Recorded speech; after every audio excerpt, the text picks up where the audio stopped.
and let the one who has no sword sell his cloak and buy one. Alright guys, I want to go over a couple things with training for the church safety teams or security teams, and it depends on where you're at and all the rules and regulations that are over you with church security and church safety. Here in South Carolina, if you're not licensed security, you can't call yourself a security team. I see people doing it all the time. You just can't do it. It's not legal. You have to call yourself a safety team, and then the safety team can be armed under the Concealed Weapon Permit program, and that's no big deal.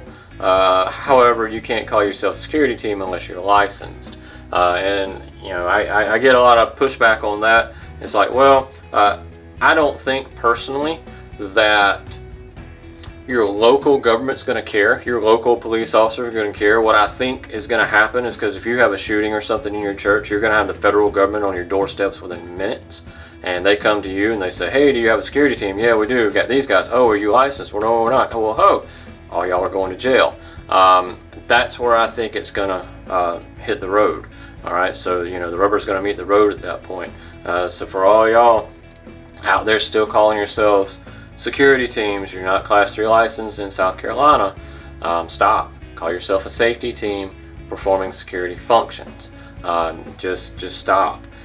You know, you don't have to listen to me. I'm just telling you, I've had a little bit of experience with teaching all this stuff for a few years now, quite a few years now. But what I want to do in this video is go over the church safety team training.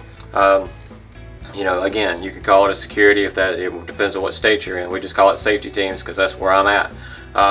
And some things we need to do in our church safety training, performing security functions. We might get into some kind of altercation. We might get into some kind of struggle. So you've got to retain your gun. You got to make sure your retention, they're trying to get your gun. You're wrestling around with them, trying to subdue them. You know, maybe they've just went berserk basically, and you're trying to subdue this individual, or they tried to start fighting somebody. I mean, it could be even, you know, a couple of teenagers got into a fight or something, because you're going to have that. You're going to have teenagers get into fights at your churches, and you don't want your gun falling out. And that's one thing that I suggest you do in your training is gun retention and altercation training. Basically, you're going to get in some kind of scuffle. You know, do you take martial arts? If you do, get some of your guys at the martial arts, say, hey, can we do a plain clothes martial art day? Which is what we've done. We've done plain clothes martial arts days, and we would wear our jeans, and then of course on the martial art floor and all that, we would have to take our shoes off and stuff, but we would have our jeans and our shirts on, and we would wear blue guns. So I would carry the gun that I carry, which I carry a Glock 19, almost 24/7. Every once in a while I'll swap it out, but it's few and far between. Sometimes if I'm visiting a state that I don't know the laws very well, I'll read through them, I'll try to figure it out. I may go to something a little smaller so I know it's good and concealed, so I don't have to worry as much. But for the most part, where I go, I carry my Glock 19. It is really good concealed, unless, you know, you're bending or moving and you just get to that right angle. But I highly suggest going to some type of blue gun training. And you can buy these blue guns for almost any type of gun out there. There's a lot of guns.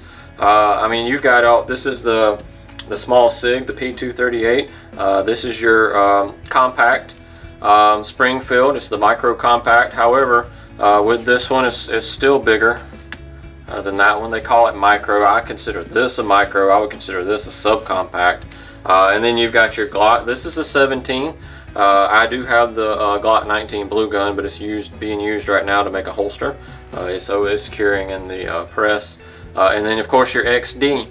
So I do suggest using these in your close quarter altercation training. Basically, you get into that altercation, you get into that scuffle, use your blue guns. It's safe. You're not have to worry about any kind of accidents. You don't have to you know, clear. We do some training that we do use our live firearms on the virtual range, or our real firearms on the virtual range, but we have to clear them. So we go through a 4 or 5 step clearing process. The person's gun that it is clears it, unloads it, checks it, passes it to another person, he checks it, and then basically it goes through 2 or 3 people, and then me as the instructor, I check it, and then again when it gets back to the student, they check it again. So we go through a huge process of making sure the firearms are clear. But this, you don't have to do that. You just pull your gun off of you, you secure it in one of the safes. One of the things that we'll do is bring a big lockbox. Usually I just bring a rifle case. So we've got all the guys there, depending on how many guys you've got there. I may bring 2 rifle cases, and I'll sit the rifle cases on one of the tables or somewhere. And then what we'll do is we'll all put our live firearm in. Now, I have been in a couple locations to where, not everybody's doing the training, because we may have one guy basically standing guard as the security guy. So he's not in on the training, so he's sitting over to the side or standing over the side. The door's locked, but we're just making sure, because there's some rough areas out there that I've been to trying to train some people. And that's why I was there training them, because they're rough areas. But for the most part, if I'm in a fair area, we'll just lock the door, and then I'll put the rifle case out, and then the guys will just sit their guns in the rifle case, and then I'll close the rifle case, and we'll sit it to the side, basically, or it will already be set to the side, and we'll just go do our training. And then we'll swap out to the blue guns. I suggest everybody buy your own blue gun, especially you guys on the safety teams or security teams. Get a blue gun. They're about $50. It mimics your gun very, very well. It mimics it so well. This is what our tests, we make and test holsters with these blue guns. So get your blue gun and do your training. I highly suggest this. Get into that close quarter training with some kind of altercations. Make sure that your holster's in a location. Your holster doesn't just come off. Your gun doesn't just fly out, and all that stuff in a good scuffle, because it happens. We were wearing some holsters several years back before I actually started making our own holsters, and we were wearing holsters that were recommended by everybody. And I'm not trying to talk down on the holsters, but we got into that altercation training, and here we were going to draw our guns, and the whole holster was coming off of our belts because it didn't have good retention clips. And I highly suggest a good retention clip. Make sure you get the retention clips. Make sure whatever your holsters that you get have those retention clips on them. If you're open carrying in a safety or security environment, I highly suggest maybe getting a level 3 retention. Personally, I don't suggest in the church setting to open carry. I suggest conceal carry. That way you keep the tensions low. A lot of people, you have your visitors and all that, because I'm going to be honest with you, there's a lot of church people out there that are anti-gun anymore, and guns make them nervous, or whatever the case is. So I suggest keeping it concealed, keep it low-key, and then not only that, somebody starts to come in, they don't see a gun on you, they start to pull their gun, and then you can get your gun quicker, hopefully.